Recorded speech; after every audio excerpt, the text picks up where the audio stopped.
morning. I'm Mayor Tommy Roberts. Welcome back to the Mayor's Table. My guest this morning is Fire Chief Terry Page. Terry, welcome. Thank you, Mayor. It's good to be here again. We've had you on before, and we've talked about things that are relevant to the fire department, service issues, prevention issues, a number of different things, and we aren't going to talk about those things today. Yeah. You have recently made an announcement that you're retiring from the fire department, city of Farmington, after 23 years of service, and I wanted to bring you on the Mayor's Table and ask you about your retirement plans and to thank you for your service to the city of Farmington and to the citizens of Farmington. So you're being thanked right now. I appreciate that very much. This is my third time on the Mayor's Table, so I guess the third time is the charm. After this one, I get to go, so it would be nice. So it's been 23 years. Yes. And when you think back those 23 years, what are the fondest memories that you have of your service at any position in the fire department? You know, I think that's probably an easy one. It's the relationships when it comes down to it. The relationships within the fire department, the relationships within the city, and honestly, the relationships within the community. You get to meet a lot of people under a lot of different types of circumstances.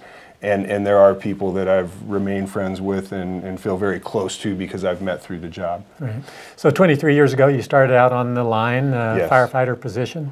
Yes. And then let's walk us through the tenure that you had for those 23 years and different positions that you had. Well, you know, I'd probably start off with firefighting was not something that I was shooting for to begin with. I fell into the testing process through the recommendation of a friend, went through it.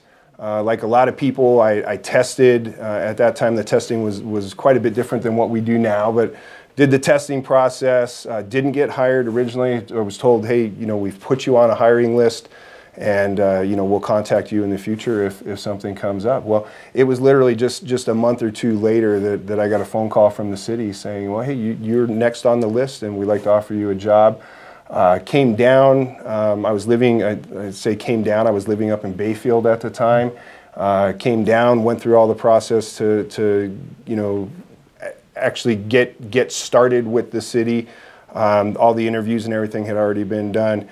And I wasn't sure what to expect at all. And when I came in and spent a couple of days here, because we're doing the 24-hour shifts at the fire department, I tell you, it was an easy fit for me. I had grown up in sports and team sports, predominantly in football, and what I found out was the way the fire department operates is just like a big sports team.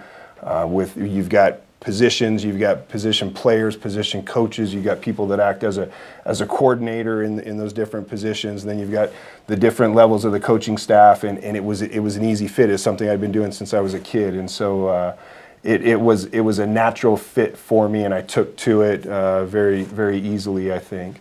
So I started off as a firefighter. I was one of those people, I had no experience in the fire department, and I was coming in with people that had been doing it for many years, and they had known since the time they were a young kid that they wanted to do this profession. Again, I didn't know anything about it, so I had to learn it all from scratch. I spent the first 5 or 6 years in the position of firefighter, and then I was able and fortunate enough that I moved into the position of engineer, and I promoted into the next position from there, and I spent another 5 years there. And then the next progression was, at that time, was to a company officer. At the time, it was captain, and I became a captain with the fire department. And then I became a battalion chief, which oversees the entire shift for that day. And then I was very fortunate after that. I was able to attain the rank of deputy chief, which is really what I had always aspired to become. That I thought at the end of my career, if I could make it to deputy chief, that I felt like I had really accomplished something special, and that's where I felt I needed to be or wanted to be. And then through a series of different events that took place, I found myself as the interim fire chief for just over a year. And then ultimately was named to the position as the fire chief, and you know, I've spent 8 years now total acting in the fire chief position here. Let's talk about some of the challenges you've faced in your position as chief. you were able to grow from the early days of your service with the fire department. You transitioned into management, and then ultimately you were appointed to the ultimate position in the fire department, and that being the position of chief. Talk about that transition and what kind of issues that created for you. It was the toughest transition of all the ones that I just spoke of moving my way up through the ranks. The move, the first management position really in the fire department is when you get into battalion chief, and it's a lower level management interacting with the shift personnel every single day. Deputy chief is more of a management position, and then the chief position obviously is 100% management. It's tough. You find yourself absolutely in the middle all the time. The feel is that the firefighter still wants you to be a firefighter, but yet you've got your job in management. That has to be your number one priority as far as getting the job done, but you still have to keep the people happy at the same time, the employees. And so you bounce back and forth. It's an interesting quandary to find yourself in, because you start off as a firefighter and you know that that's what you want to do at that time. And when you become the chief, you're very far removed from being a firefighter, but yet the firefighters still want the chief to be a firefighter, but the chief finds himself in a different position where he's very far from that. Would you say that that has been your biggest challenge as the chief of the fire department, to bridge that gap and to make that transition? Because as a firefighter, you see your firefighters as comrades, I would think, and then getting into the management position, you have other issues you've got to handle. Sometimes the way you handle those aren't entirely consistent with the desires and wants of the firefighters. So would you say that that's been your most difficult, most challenging? I don't know that it's the biggest, but it's definitely right up there with some of the other ones. All those things that you just mentioned are absolutely true, and those are things that you kind of battle with every single day, and it's always a struggle to try and maintain that balance there. The other issues that you run into are the fire service in the United States is changing a lot, and so trying to move the fire service in our fire department here in Farmington, trying to move it into the 21st century, keep it modern, keep it relevant, keep the community's interest as the number one priority, the community's needs as a number one priority, and bringing the people along with those new mindsets and ideas is also a big challenge with that as well. I will tell you that as the fire service changes, equipment needs change, new standards, new regulations. We run into financial constraints regularly, because in the dream world, you can meet every standard, you can meet every change in the rules or the regulations, but in the real world, it's very difficult to do financially, because the fire service is, I've told people before, we're trying to regulate ourselves right out of business sometimes, because we just impose more and more rules as time goes on.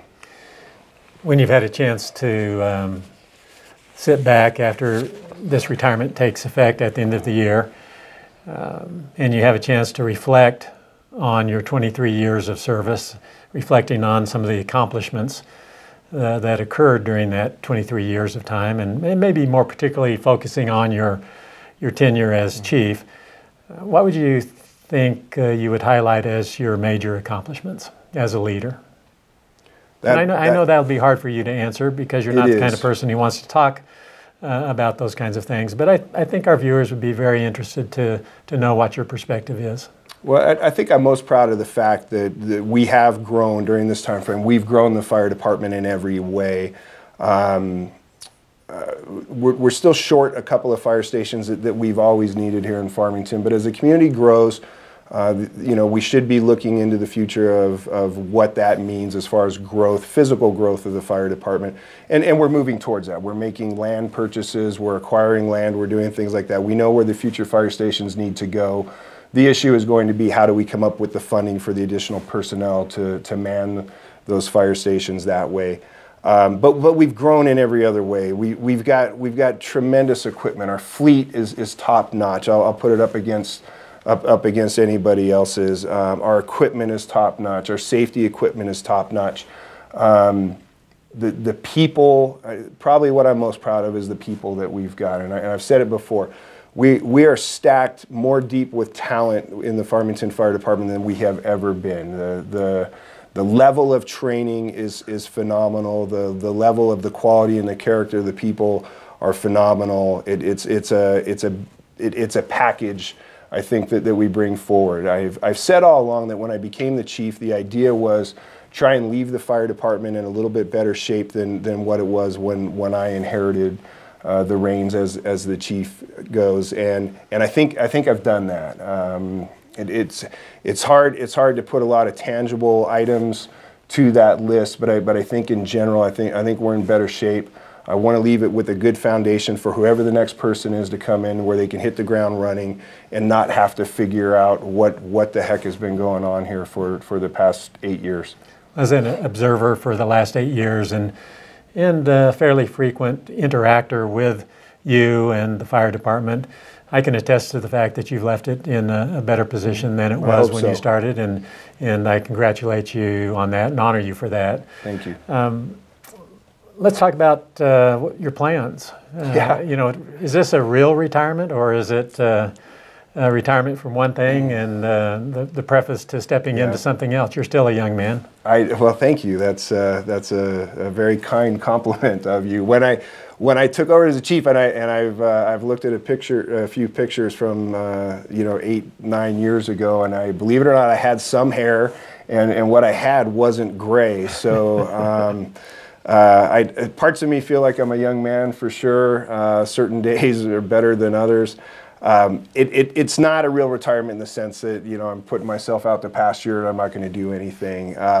My anticipation is that I will work again somewhere. At this point, it's up in the air. I don't know what it is that I'm going to.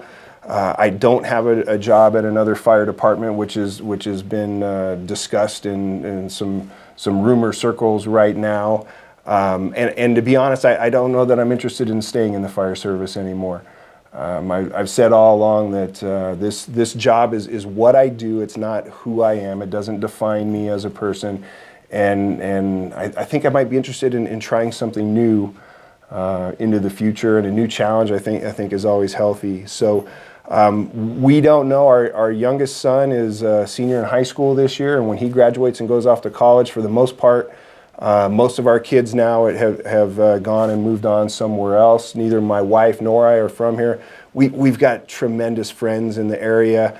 I don't know. It would be hard to leave the friends. Back to the relationship component, it would be hard to leave the friends. But if an opportunity comes up somewhere else with something that sounds exciting, I think we would definitely be up for moving and trying something different. It's probably a very bittersweet time. It is, yes. In your life, you're leaving a position that you worked hard to achieve, and you've done really good things for the people of Farmington, city of Farmington. We want to congratulate you for that and to thank you for that, and wish you well in your retirement, and give our best wishes to Ginger as well. I know this is a big time, a big event for her as well. And so on behalf of the City Council, I want to just say thank you very much, and we hope everything goes well for you in whatever you choose to do in the future. Well, I appreciate that more than I can say, Mayor, and I'm very grateful for the opportunity that the City Council and you yourself and the City Manager have allowed me over the years in order to take this on, and it's been an interesting at times, but a wonderful ride all the way. So I'm very grateful. We hope you'll have overall fond memories about it. Terry, thank you. This will conclude this segment of the Mayor's Table. We've hoped that you've enjoyed visiting with Terry here, and we will look forward to seeing you again next Monday.